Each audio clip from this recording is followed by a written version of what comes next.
So pheasant and partridge is probably the core. You'll probably talked about it this weekend already, but the grouse is not looking fantastic this year. No, is that across the board, Scotland and England? Yeah, I mean there are a few estates still shooting. I don't know off the top of my head which areas, but I was speaking to an agent earlier on this weekend who takes 55 days for clients, and he's cancelled 50 of them so far, and expecting a couple more to go this weekend. So that's bad. It's not looking good, particularly after such good last year. Last year was amazing. Yeah. So what went wrong for grouse this year? I'm not a keeper, but it's all weather dependent. And if it rains at the wrong time of year, the chicks get absolutely hammered by the wet weather. They're very, very vulnerable for the first 2 weeks of their life. And whereas a grouse brood might be, 6 to 8 chicks, I think they're seeing sort of 1s or 2s and sometimes some barren pairs at the minute when they're doing their counts. So it's the weather is particularly. We had a lot of rain, I think, at the crucial time of year.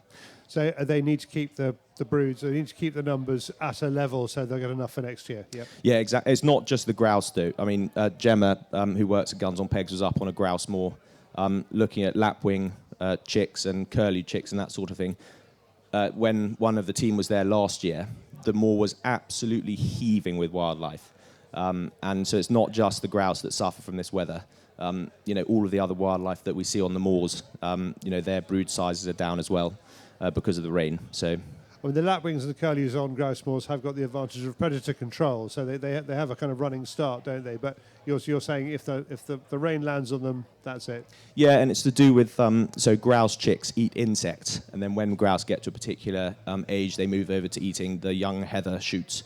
But the sort of temperature and the rainfall, you can't be too dry because then the insects don't hatch, and you can't be too wet because then the grouse suffer and die.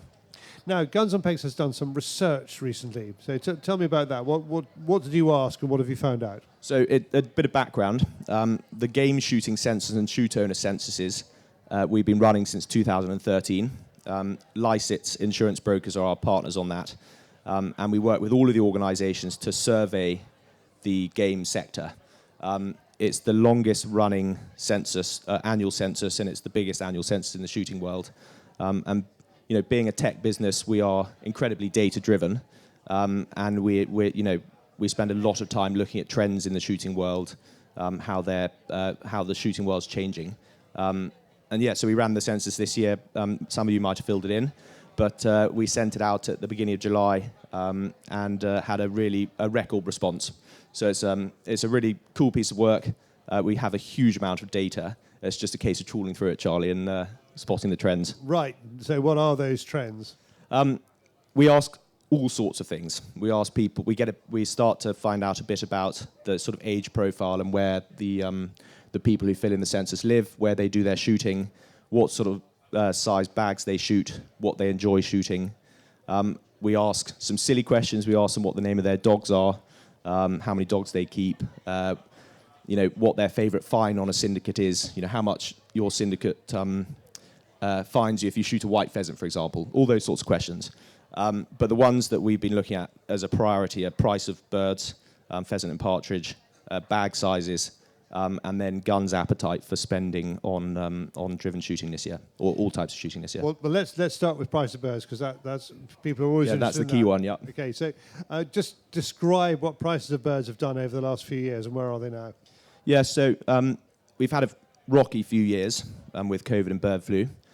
From whose point of view? Because obviously the shoots want the price to be as high as possible, and the guns want it to be as low as possible. Yes, exactly. So what do you mean rocky? So bird flu in particular really impacted the supply of pheasant and partridge chicks and eggs in this country.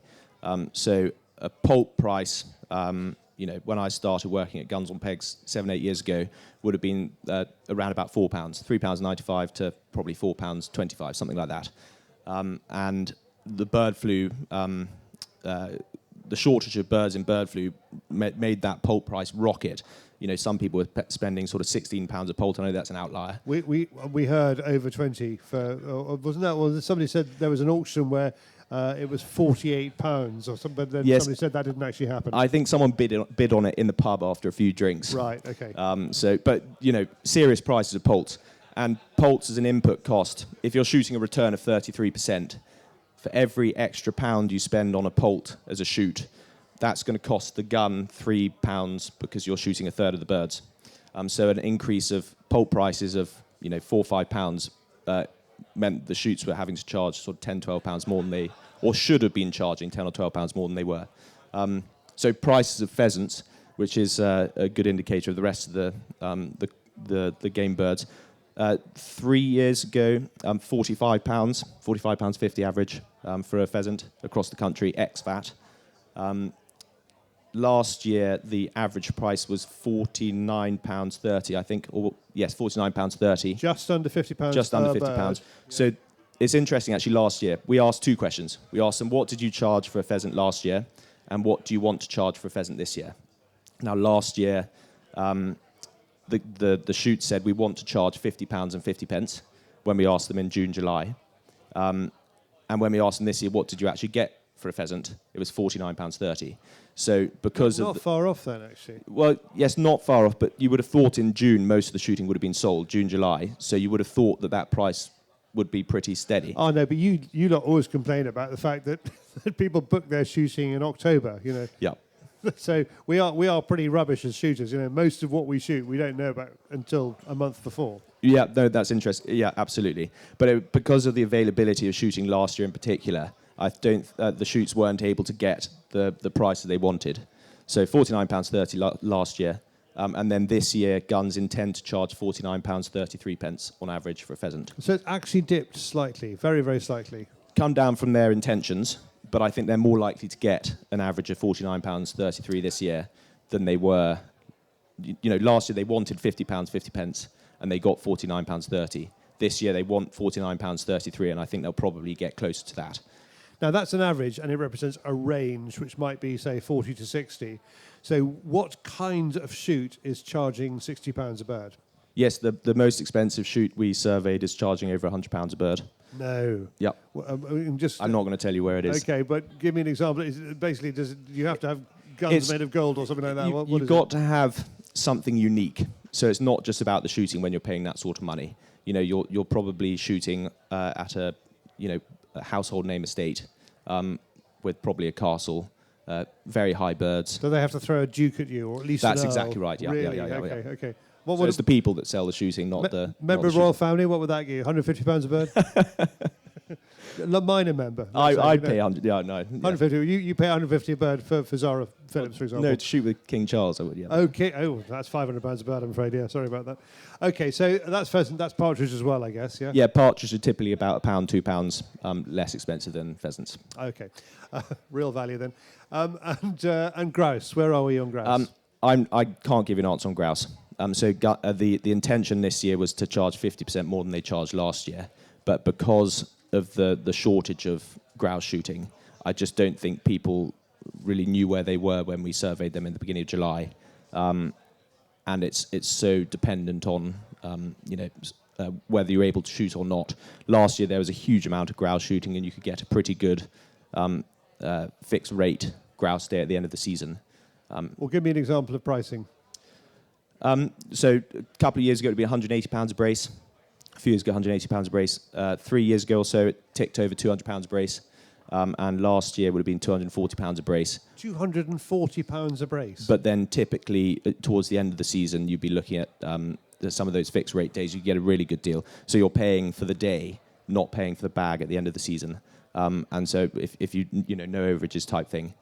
And I'm sure there were people ending up, if you do the maths after your day, they were probably ending up spending, much less than £200 a brace at the end of the day. So near 150, for example. Yeah, something like Possibly. that. Okay. So, but it's hard to tell this year because of the shortage. Yeah. Exactly what the price is going to be. Now, shooting is subject to macroeconomics. There's a website called Visual Capitalist, which brought out a rather gloomy. What are they called? Those graphics. Those graphics of it was a map of the world, and it had numbers of high net worths, numbers of millionaires who'd migrated. It was called the Migrating Millionaires Map, and it showed that China had the worst problem. Something like 5,000-6,000 millionaires left China in 2023. Oh, really? India had the second worst problem. 4,000 left India. Britain was the third worst, so we lost about 3,500 high net worths, and we have a pretty small population compared to India and China. So and that's probably, talking to them, something to do with the Rishi Sunak tax regime and fear of the Keir Starmer even greater tax regime. Now, do you feel that the loss, because to an extent, the kind of shooting you're talking about is pretty rich shooting. It's not what most people do. I'd say most people at the game fair more or less identify themselves as a pigeon shooter who also shoot pheasants. They're not absolutely everybody you meet here owns a grouse moor, amazingly. So it does something like that have an effect on your figures, do you think? Well, we have all the partner organisations involved. So Guns on Pegs send out the survey, Basque send out the survey, Countryside Alliance, GWCT are the 4 partner organisations. And across the 4 organisations, we represent the bulk of the shooting sector. So it's pretty representative. 44% of our surveyed guns do the bulk of their shooting on a syndicate, which you'd sort of expect, wouldn't you? In terms I'm not sure, would you, actually? I mean, it's very hard to say. 44% shoot in syndicate, so that is a group of 6 to 8 guns who are either... That's a static syndicate. Static syndicate. Yeah, local static syndicate. They're in one place. Yeah. Okay, all right. So keep going. What's the rest of the profile look like? So there are a handful of people who fill in the survey who spend more than $500,000 on shooting, but they are real outliers. The average spend on shooting is £7,500 or £7,560 last year, and about £100 less than that this year. That's really funny. So there are probably some non-shooting partners in the audience who are, some of them are going, and some of them are going, oh, that's light. We have a hilarious situation every year where people call us before Christmas saying, I'd like to buy my partner a voucher for Guns on Pegs to buy some shooting. We say, well, we don't actually do that, but what sort of thing are you looking for? They say, well, I'd like to spend £50 so my partner can go on a lovely driven day in North Yorkshire. Yes, maybe disappointed. I think that's possible that partner has been lying to that partner. Yeah, so we stay very quiet and don't spill the beans. No, best not. No, exactly. If he's prepared to make up the other, whatever it is, 29,500. Yeah, exactly. So in terms of average spend, it's relatively similar to last year, £100 difference. But of course, inflation and costs have increased. Okay, but back to the syndicate thing. So 44% of static syndicates. You've got that tiny number who are very, very expensive roving guns. And I mean, I'm guessing they are the kind of the high Welsh Marches shoots, the high Yorkshire shoots, the high Devon shoots. Is that more or less it? Americans as well. Okay. So not necessarily high birds, but sort of smart estates. And I think that was a kind of veiled insult. No, absolutely not. No. Have we got any Americans in the audience? I'd like to apologise on behalf of Guns on Pegs. No. Okay. So you got it's the household. Again, it's the dukes, it's the castles, it's the household names. So proper shots and Americans. I see what you mean. Yeah. Okay. Fair enough. And then in between, I mean, you're serving game shoots only. Do you cover rough days? Do you cover the kind of the round the edge stuff as well in this survey? Yes, absolutely. So the average bag, the survey is of the shooting populace. So it is of everybody. So everybody's represented in the survey. The average bag that a gun shoots in the UK is 119 birds. When I tell that to people on our stand this weekend, you have a huge range of responses. Some people are saying, goodness me, that's a lot. And some people are saying, only 119. So opinion is very sharply divided, isn't it? We ask a question every year, actually, which is, or I think we asked it last year, I don't know if we included this year, what is too big a bag? What is a big bag? And what's a bag you wouldn't want to shoot type question. What do they say? The answer is always 50 birds more than your biggest day that year.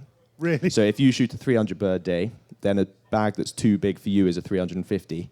If you shoot a 25 bird day, then a bag that is too big is a 75 bird day. That's so funny. There's something about social media which has always struck me, is that quite a lot of people like to do that thing of everything I do and above is fine. Everything below me should be banned, and that is the bar is set exactly. Yeah, there. that's exactly it. So the bar is 50 birds. 50 right? birds more than brilliant. you do, yeah. Okay. All right, so we're getting a picture about prices. We're getting a picture about the kind of people who do it and the kind of shooting they do. You answered the question about rough shooting. Do you cover wildfowling and all those sorts of things as well in the survey, or is it just game? We asked people what quarry they shoot. I haven't looked at those numbers this year yet. Okay, all right. The survey finished a week ago, so we've been crunching data in the lead up to the game fair, but yeah. All right. And you were just about to talk about costs and inputs. So what's happened there? Yes, so before I talk about cost, the spend is the same, £7,500 on average. The price of birds has gone up over the last few years. The bag size has stayed the same from last year to this year, 119. But the guns are basically having to shoot fewer days. So rather than shooting 11 days on average 2 years ago, 10 days on average last year, it's going to be 9.6 for the guns this year. So their £7,500 is being spread over more days shooting with the same bag. And sorry, the 119 average they're shooting this year, what does that compare to previous? It's the exact same. It's just still 119. The same. That's staying the same. The bag is staying the same. So we are shooting less now than we were shooting 2 years ago. Yeah, the bag's the same. Number of days is smaller, and the price of bird has increased. The price of shooting has increased. What's the percentage drop off in numbers of days sold then? For the gun or for the shoot? For the shoot. Well, the shoots want to increase the number. There's a real mismatch in shooting at the minute. The guns are quite happy to shoot their 119 birds. They're wanting to slightly drop the number of days they're doing. But the shoots we speak to, 27% of them want to increase their bag size, and 13% want to decrease their bag size. So that's a net gain of 14%. Yeah, so it's significant. 14%. Yeah, that's so a lot, if the shoots are wanting to increase, and the guns are wanting to sort of slightly drop back. So if you've got a shoot owner in this or a gamekeeper in the audience here, and they're thinking to themselves, what I should be doing is being exactly on the guns on pegs trend, what should they be doing? I really can't tell shoots what to do because it's so tricky. You have to make the numbers stack up, and it's very tricky. You've got the ground, you've got the drives, you've got the financial situation you've got. You can't just change that overnight. If you're setting up a new shoot and setting up a shoot from scratch, you're going to want to go for a bag of 119 because that's what most people do on average. Only 1 in 10 guns shoot on a day of 250 bird days or more. But the number of shoots we speak to say we want to shoot 250 bird days or more. The number suggests to me that because the bag size hasn't changed, then you keep the number of pheasants you're putting down the same if you're a shoot. But because the number of days shot has gone down, you probably reduce the number of days. So therefore you're... So you have to put down fewer birds then. Then you'll be putting down fewer birds, yeah. But you just can't do that if you're a shoot necessarily. Or it's very tricky to do that if you're a shoot because then you go from breaking even to losing money. Yeah, I know. I see that. But on average, what I'd like to see is on average the shoots sort of come down a little bit. But any one individual, it's very tricky to make that happen. But if they're putting the days up and the birds up, they're going to take a bath, aren't they? There's a problem. Yeah. Okay. Right. According to your figures, not necessarily, but according to your figures. Anecdotally. So spoken about Gemma, our shoot account manager, is on the phone at the minute, taking phone calls from shoots all across the country who've got shooting to sell. Shoots that would have been dead man shoes a couple of years ago, having some availability. So if you're a gun looking for days shooting, now it's going to be a brilliant year, isn't it? It's never been a better time to be a buyer of shooting.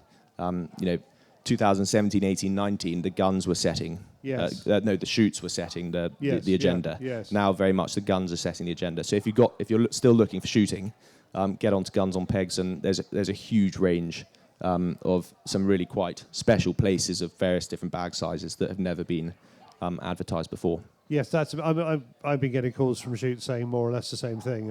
It is definitely harder this year, and one or two who have always rather grandly said we don't need the publicity, and now going actually I think we do need the publicity really. Yeah, exactly. So tough one. Is this a macroeconomic thing? Is this because we lack the weight of money in the country? The cost of living crisis has bitten.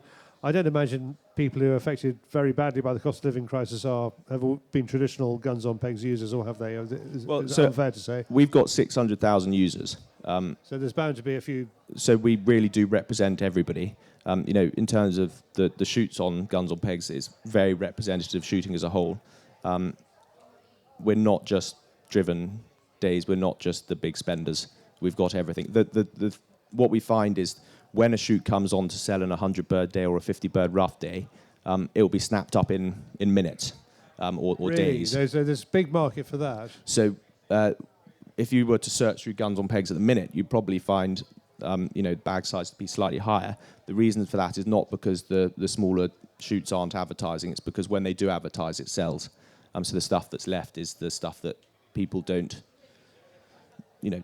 really want to do as much, or there are fewer people who want to do it. Okay, so perhaps if you are a shoot that is now thinking to yourself, my goodness, I've read the guns on pegs figures, I'm going to reduce the number of days, you could say to yourself, well, I could probably add in a couple of extra boundary days, sell those relatively cheaply.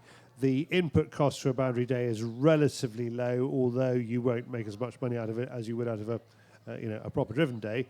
So I'm not going to lose as much as I thought. Yeah, I mean, a keeper and a couple of his friends and a couple of pickers up can run a boundary day, a mini driven day. You don't need a team of 20 beaters and 10 pickers up to shoot on a 25 bird, 50 bird boundary day. If your estate set up for it. So if you've got little copses, hedgerows, small little spinnies, then it's great. But not everybody's blessed with that sort of drive layout. You don't want to be going into a big drive to shoot a 50 bird day. No, of course not. So you're talking about having these kinds of days and they're being snapped up. What sort of teams of guns are snapping them up? Are these city boys? Are they local farmers? Are they groups of business people? Who's buying? I think fairly obviously most of the guns, or a large proportion of Guns on Pegs members come from the southeast of England. That's because most people live in the southeast of England. So if you look at the percentage of people where they live according to the census, it's where the population densities are. So, a smaller percentage of people in Scotland, but that's because Scotland's got a smaller population, as an example.